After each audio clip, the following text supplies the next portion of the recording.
امام فخرالدین رازی رحمت اللہ تعالیٰ نے ایک بڑی پیاری حدیث لکھی ہے. کہتے ہیں نبی پاک صلی اللہ علیہ وسلم کے پاس ایک شخص آیا. اس نے کہا یا رسول اللہ میں نے کلمہ پڑھنا ہے پر 4 چیزیں ہیں جو مجھ سے چھوٹتی نہیں اور آپ ان کو حرام کہتے ہیں.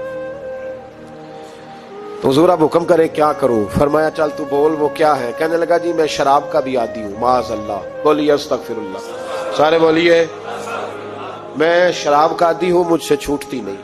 اور پھر کہنے لگے میں چوری کا بھی عادی ہوں جاتی نہیں. اور تیسری بات یہ کہ میں معاذ اللہ ثم معاذ اللہ زنا کا بھی عادی ہوں. اور چوتھی میرے اندر بیماری ہے کہ میں جھوٹ بہت بولتا ہوں.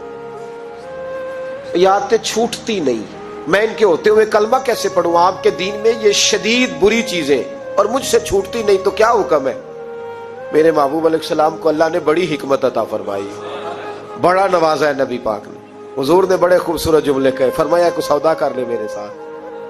عرض کی حضور حکم ہو. فرمایا 4 میں سے 1 چھوڑ دے, کلمہ پڑھ لے, سودا کر لے. کہا حضور حکم کرے کون سی؟ صحابہ کہتا ہے اب ہم گھوم رہے تھے کہ یہ کیا بات ہے, 4 چیزیں حرام میں قطعی ہیں. حضور کہتے ہیں 1 چھوڑ دے. میں 1 وعدہ کر. کہا یا رسول اللہ حکم کرے.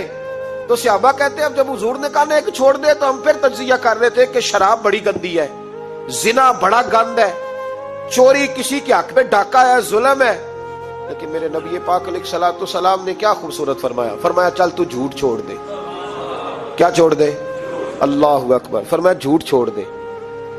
عرض کی باقی؟ فرمایا باقی اللہ فضل کرنے والا ہے, تو جھوٹ چھوڑ دے.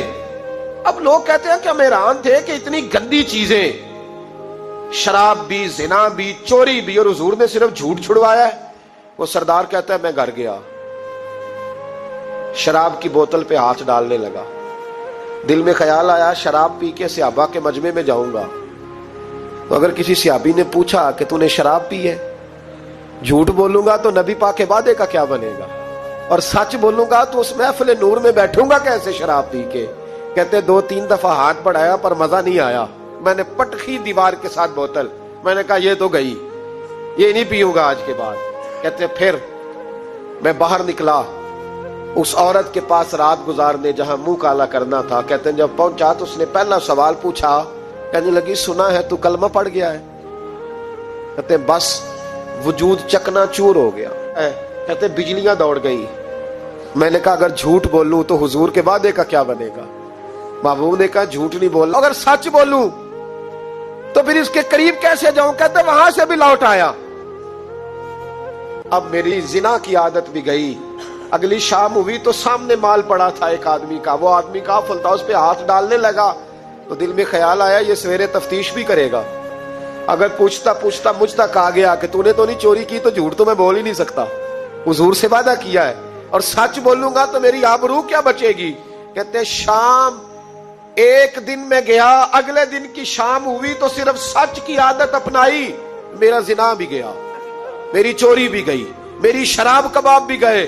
کہتے تیسرے جا کے دروازہ رسول پہ بیٹھا. صحابہ باقی اپنا کام کرتے رہے, میں صرف مصطفیٰ کا چہرہ تکتا رہا. میں بس چہرہ تکتا رہا. دیر ہو گئی تو ایک صحابی کہنے لگے کیا دیکھ رہے ہو؟ تو میں نے کہا اس رسول کا کمال دیکھ رہا ہوں, اس محبوب کا کمال دیکھ رہا ہوں. ایک جھوٹ چھڑوایا ہے تو رب کریم نے مجھے سارے تقوی عطا فرما دی.